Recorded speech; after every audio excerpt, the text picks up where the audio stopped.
What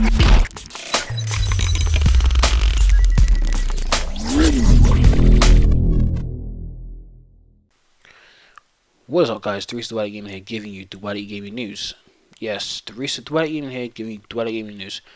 That is weird because for you long-time subscribers, you know that Matt's usually one giving the news, but Matt is kind of on hibernation from the channel, so Darius is kind of just filling in doing the news because there's a lot of gameplay, and it does get boring doing gameplay. So I'm gonna have a crack at this news. My first official business of news is that Super Bomberman R on Nintendo Switch will cost 50 quid in the UK stores, or yeah, in the UK. So for those of you who buy games at full price, your new full price is, well, this title mainly and Breath of the Wild is going to be 50 quid. For just £5 more if you buy if you buy it full price. If people are like me, if there's people are like me who waits for the games to go down or wait for a sale, you know, you're probably, because it's a Nintendo title, you'll be waiting years, and actually even then it'll just skyrocket up. So this is probably the only Nintendo.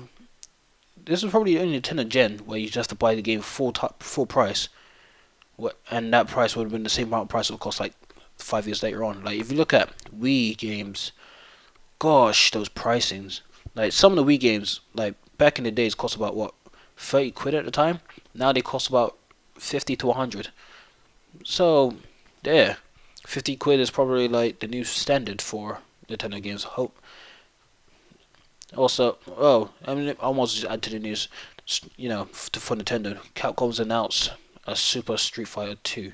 No, Ultra Street Fighter 2. Let me get it right before I get stabbed across the face by some Capcom fanboy. That'll probably be kid me inside of me. Anyway, so what makes us different from other Street Fighter 2? You're wondering, like the HD collection. Well, what makes us different is you get Evil Ryu and Violent Ken. Yes, two new characters. Or if you really want to be so negative about this, half empty about this whole situation, two new color skins for Ryu and Ken. That's it for Nintendo. On other news, Watch Dogs 2 has got a free trial for the PlayStation 4 and the Xbox One. Well, the Xbox One doesn't come out until the 24th of January. So, for those of you who want to play Watch Dogs 2 but don't want to spend the money yet, they just want to see how it is before they decide to spend the money, there's a free trial on the PlayStation. And for you Xbox One users, you're going to wait till the 24th. But at least the trial will last until the 7th of February. Almost said January there. Yeah, it will last until the 7th of February. And just a little note, this trial will last for 3 hours. So any progression you made in those 3 hours will be carried over to the real game. I'm not sure if it applies to the retail version or if it's just the online version. So, get playing. My personal opinion on this game was it's a slight improvement for one. They gave the main character some character. They've improved the hacking abilities. They've improved the karma abilities, but I'm sorry, but the karma abilities need to be the first thing because I swear I played better. I swear I played better karma mechanics on the PS2 game. What else have they improved? They improved the way you can infiltrate buildings. Like instead of the usual Watch Dogs 1 way of go in, hack a few things, blow up a few things, get to your end point. This, you have gadgets like drones, flying drones, that little jumper car, can't remember what it's called. And also you have a cast of other characters, so you have a cast of interesting support characters as well as the main character. That's it on the Watch Dogs side. Oh wait, PC owners, there's not been any word that there will be any PC trial, so don't shoot the messenger here. Resident Evil 7 is on Xbox. It's on Xbox Play Anywhere. So if you bought it for your Xbox thing on the Xbox One, you can play on your Windows 10 and vice versa. It's basically buy once, play on both consoles.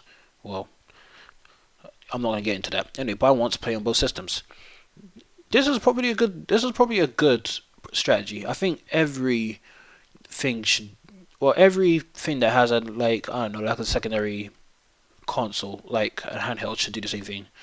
Like PlayStation Vita did it with PlayStation Store, where if you buy a game that's compatible with Vita, it will automatically be like cross-buy. Nintendo, on the other hand, hasn't done this, which kind of baffles me. Do I have anything else to wrap this up? Oh, right. And for you Wii U owners out there, you've probably seen on the Virtual Shop that Star Fox 64 is out on the Wii U Virtual Console. I read this article on Kotaku saying don't buy it since Nintendo has been specific about their virtual consoles on the Switch. So, like, I don't know, maybe if you buy the Switch and oh wait, there's virtual console there, or I could have bought it there instead of buying it on the Wii U. You know, Kotaku would advise you not to buy it. And that's news from me. Like the video if you did, dislike if you didn't, comment, leave your opinions down below, and subscribe helps me out. Mainly me now. And as I always say, people, stay safe.